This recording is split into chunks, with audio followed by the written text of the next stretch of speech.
New Mexico Crime Files, a deep dive into the archives, shocking and notorious cases, the arrests and what led to them, and what happened to the suspect. Here are your hosts, Dean Staley and Jessica Garate. New Mexico Crime Files is sponsored by Medrano Struck Law Firm. Hello, everyone, and welcome to another episode of New Mexico Crime Files. I'm Jessica Garate, along with my co-anchor, Dean Staley. Jess, always good to be with you. Always good to be here. This is always a fun time of our day. It's an interesting time, isn't it? Yes, it is. And we go back through some of our cases that we have covered, some going back 15, 20 years. So it's interesting just looking back at some of these cases. Yeah, the one we're going to start with today is one of those crazy ones. I actually hate this expression. We use it sometimes in the newsroom. I think it's a little overused, but it was like something out of a movie. But this one really is one of those cases where you have an active shooter who arms himself and goes on a shooting spree, and it really does feel like something right out of Hollywood. It's almost so sort of unthinkable that when you see it, that's the only way you can think to describe it. Yeah. This next story is that story of Christopher Chase, who opened fire on the Albuquerque Police Department, stole a police car, then took them on a 14-mile chase through the city. This happened back in October of 2013. This one is very memorable to me because if you want an idea of what goes on in a newsroom when something like this happens, we're listening to scanners, we're trying to piece together what exactly is going on. BCSO jumps in, and I just remember we were like, okay, it started in southern New Mexico, or southern part of the city, and then there's another scene here on Montano at a gas station, and so we're trying to figure out and piece everything and where to get crews to, because there was such a large scene. We're getting scanner traffic from different locations, different calls going into 911, 911 dispatching officers to different places. So we in the newsroom are trying to make sense of it all.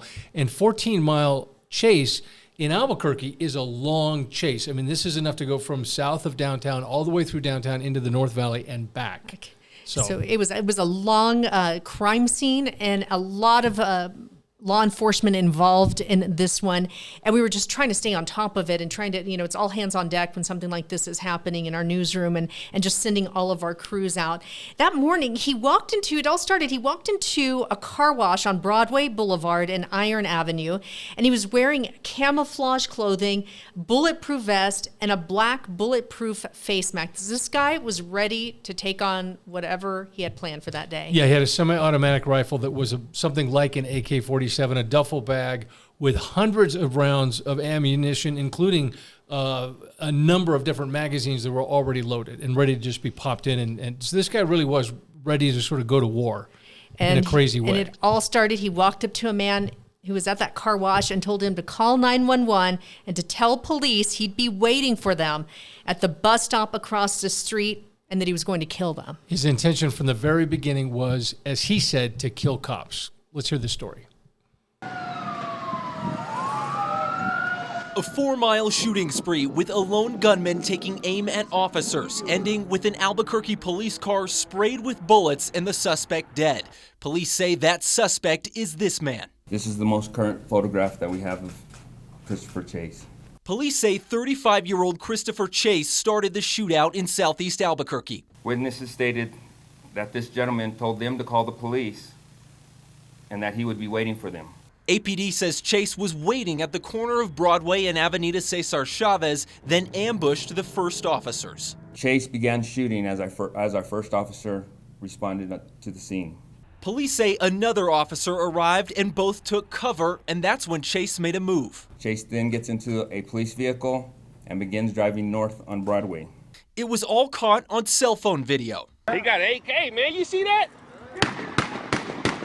Witnesses took this video, catching Chase inside the cop car, shooting back at officers. Police say Chase headed north on Broadway, firing at officers at several intersections, leaving crime scene after crime scene along the way. He fires from the vehicle at officers that were at Cole and Broadway, Central and Broadway, Martin Luther King and Broadway. Police say Chase then went west on Griegos, north on Rio Grande Boulevard, east on Ranchitos, and then finally turning south on 4th Street. As he's traveling southbound, he fires at deputies at 4th and Schulte. A deputy was hit there, but police say Chase kept going until he hit traffic at 4th and Montano. He encounters traffic at the intersection of 4th and Montano.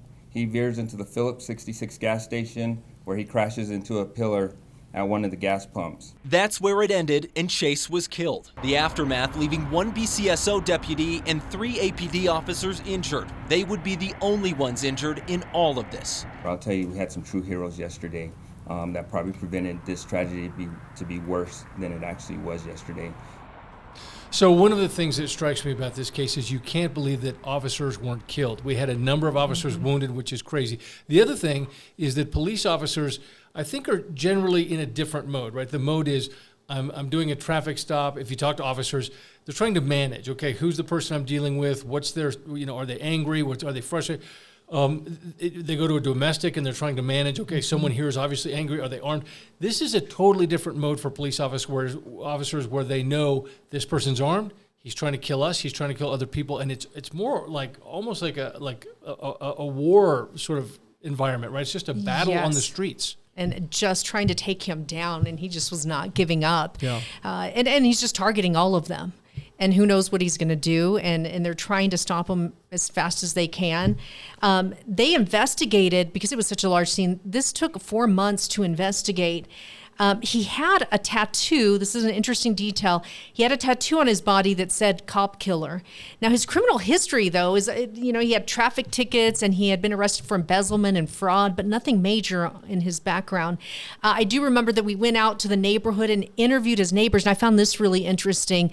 The neighbors, one of the neighbors considered him almost family, like really enjoyed him, thought that he was a great guy, was completely shocked when this happened, had no idea, just, they had a really good relationship. He was a really close friend to this neighbor. We took in shock because he was a good neighbor. He was a good friend. That's how Alfredo Rodriguez describes this man, 35-year-old Christopher Chase. Almost like family, The two had been neighbors for a couple of years at this Southeast Albuquerque duplex. But police describe Chase much differently. We do note that he has a tattoo on his body that says cop killer. Police say he's the man behind Saturday's shootout that sprawled across the city, injuring 3 APD officers and 1 Bernalillo County Sheriff's deputy. Police say Chase was wearing camouflage, a black mask, and body armor, using an assault rifle to fire at authorities. Now they're trying to figure out why he did it. We are investigating into his background right now to determine what actually caused him to go on his rampage yesterday. Police made contact with Rodriguez later in the day. He said, do you know this man? Yeah, it's my neighbor. What happened? They showed you Chris's picture? Yeah, I told him, what happened? And he said, you don't hear the news? I say, no. Chase died in the shootout, and shortly after, SWAT teams searched his home. The police had everything blocked. I couldn't get in my driveway. It was very scary. Police say Chase has had a few run-ins with the law. He does have a criminal history, ranging from misdemeanor to felony charges. The roommate, though, had said, he would never have pictured anything like this, but that he was a gun fanatic and that he just sometimes acted crazy. Yeah. But to your point, Jess, up until this moment, no history of violence that we know of, especially not in the criminal system. So that was sort of surprising.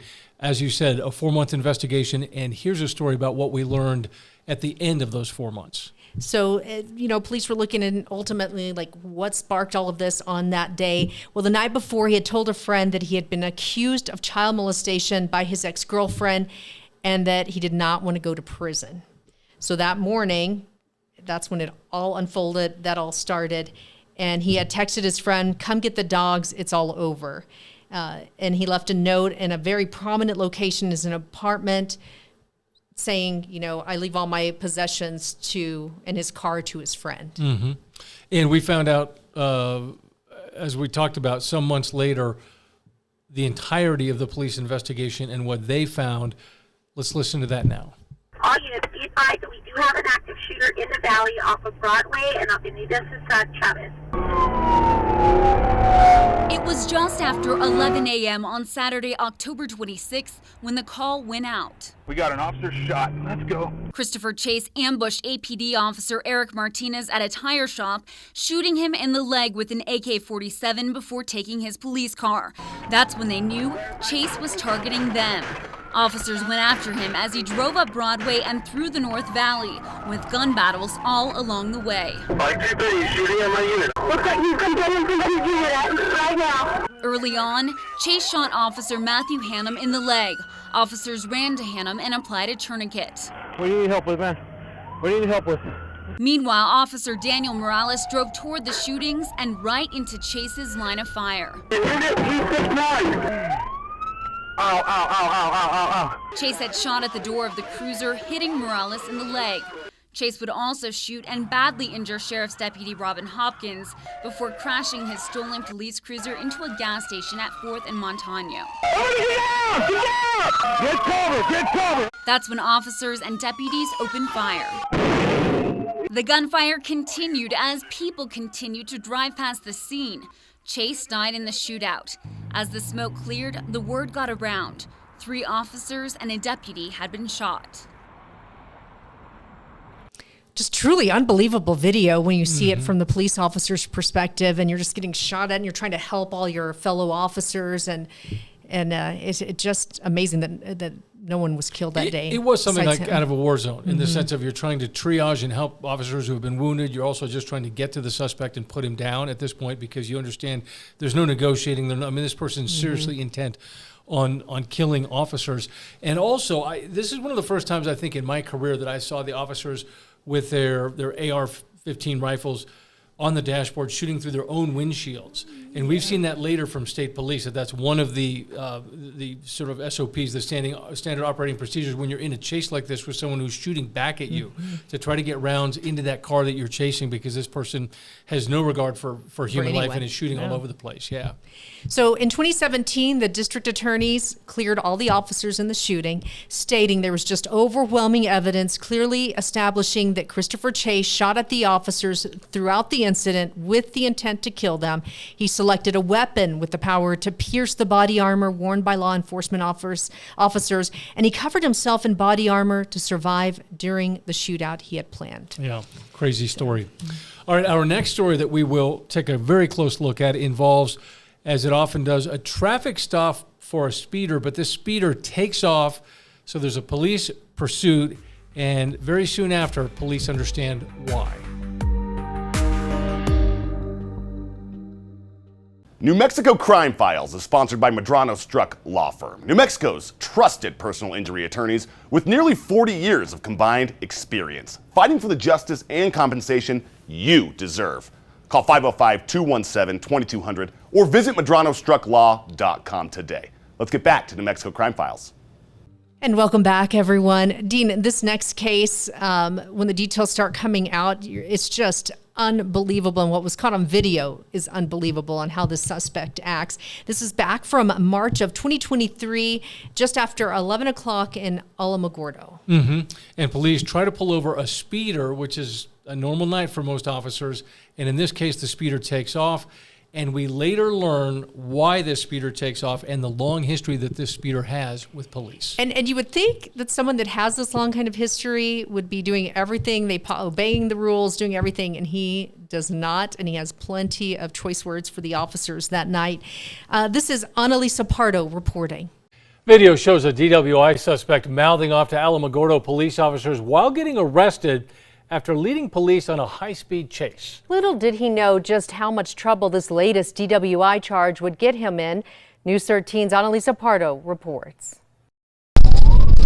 A red truck caught speeding and driving onto curbs the night of March 18th in Alamogordo. You need to pull over. You're not going to get away. But the truck, police say was driven by Arizona man Christopher Murrin, continues to speed away upwards of 70 miles per hour. Spike strips didn't help.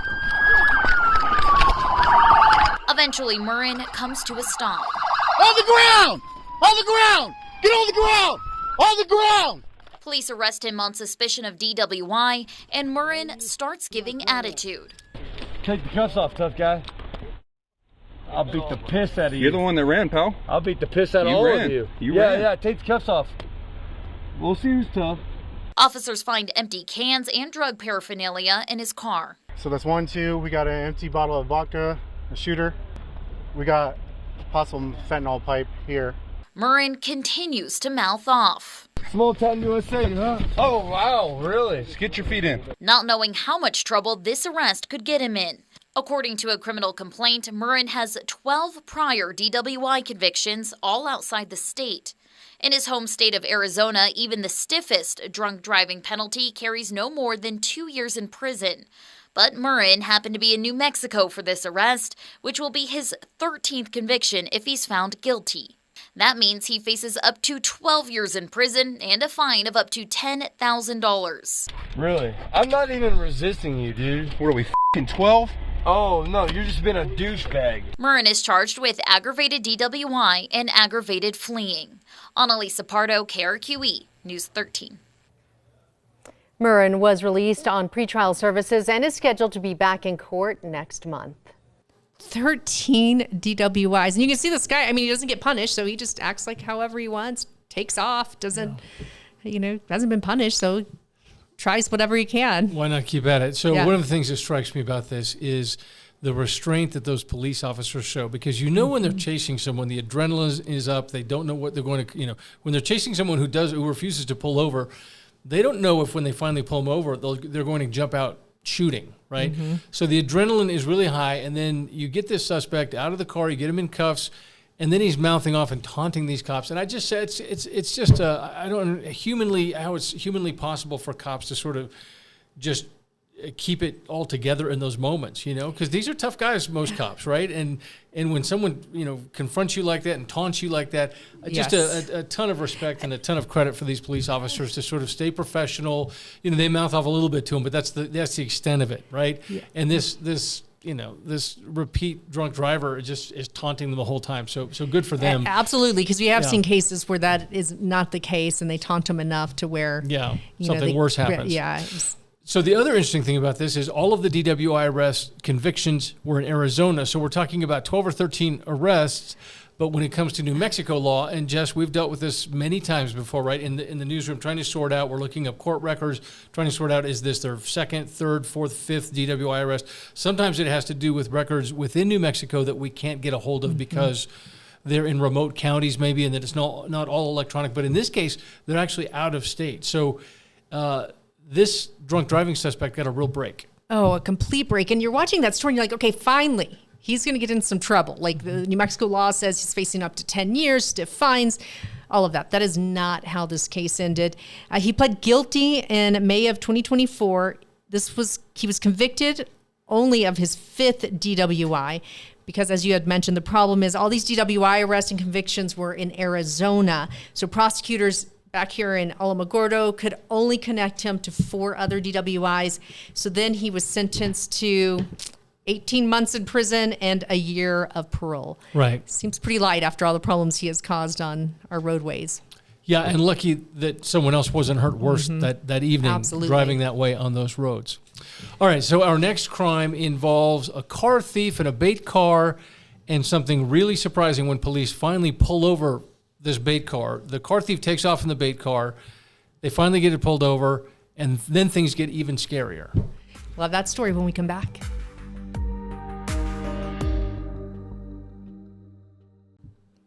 So welcome back. This next crime here on New Mexico Crime Files involves a bait car. And for those who don't know, these bait cars are a really powerful asset for the Albuquerque Police Department. I don't know how many years they've been using them, but at least a decade, maybe longer. I'd say at least, yeah. And these bait cars are designed to look like a normal car, a car that looks like a car thief might say, oh, that's an easy car to steal. And they have hidden cameras, they have GPS locators, they have ways for the police officers to remotely shut down the car, which is important in case you get into a chase and you don't want other people getting hurt. So this involves a suspect stealing a bait car.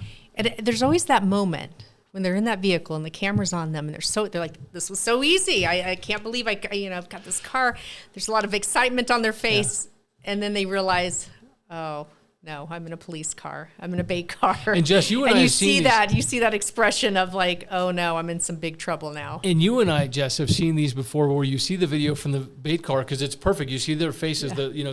The cameras are in the dash, so they're looking up at the suspects, and they're arguing. One is saying, "This is a bait car." No, it's not. I know what I'm doing, and they go back and forth. And the whole time you're thinking, "Okay, well, you're about to find out." Yeah. Well, and this guy, Dalton Cunningham, this is back from July of 2021, and this is near, APD tried to pull him over near Osuna and San Mateo, and that's when they start, like, he's in this bait car, and then he makes another horrible move. He starts shooting at them. Yeah, and this is what I talked about before. Police often are thinking, okay, I'm in a pursuit, we're going to pull this over, and they just don't know what's going to happen. If someone's going to get out with their hands up and go along quietly, it's going to be fine, or in this case, the very worst happens.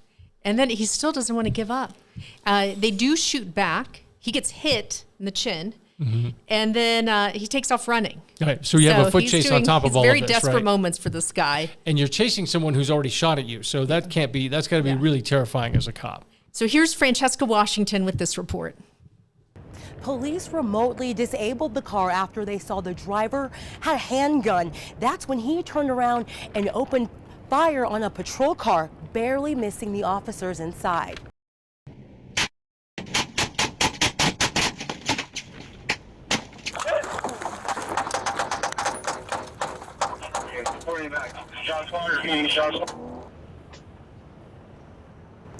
This happened last month after police say Dalton Cunningham took off in a department bait car near Central in Louisiana.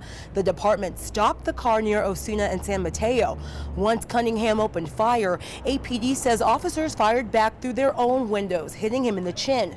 Cunningham took off, running through a nearby apartment complex where he was arrested. Drop it. Drop the gun. Get your hands back. Cunningham is charged with car theft, aggravated assault on a police officer, and for being a felon with a gun. The 26-year-old has a long criminal history. A judge ruled he should be kept behind bars until trial. Back to you. So, Jess, this is one of those cases, and we hear police talk about it and also prosecutors talk about the fact that if you look at crime in the larger context, you very often have 5% of the criminals making up 80% of the crime, that there are people who are just absolutely prolific. They're out there doing way more than their share of crimes, and they're just sort of mini crime machines. And I would say Dalton Cunningham qualifies as one of these people. Absolutely. And just like, again, there's just no care in the world. He's just shooting randomly out that window, not knowing, he could have hit the officer. Like, again, another case where he's so lucky that it didn't hit someone just nearby, another driver, anyone, and the officer included. Although I do feel like this was one where, like in the last case we were kind of talking about, like, I'm not sure justice was really served, but I feel like this one, it definitely was. Although I want to say he earned it. He did get a longer sentence than you might expect for this, because we're used to sort of what we consider, you look at it, you think that seems like a light sentence. In this case, he got almost 3 decades, but keep in mind, he had 7 different charges for shoplifting. This wasn't the first time he stole cars.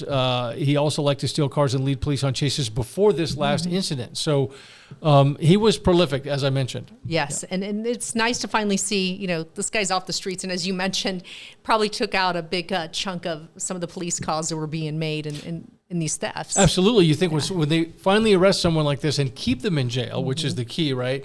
You think you'd see just drops if you can get the right number, the right number of criminals, the right criminals specifically who are these sort of creating all of this crime, that you can really affect the numbers. Yeah, absolutely. So he pled guilty. That was in March of 2022, and again sentenced to a total of 27 years in prison. Just a long sentence, and I think when we heard that, we're like, wow, okay, because we're not used to hearing those kind of sentences. And we should make the point, too, this is because he's not just a shoplifter, not just a car thief, but in this case, he really put officers' lives at risk. So that's probably why you see a big shift in the sentencing here. Well, Dean, another pleasure, another New Mexico Crime Files in the books, and we hope you'll join us next week. Yep.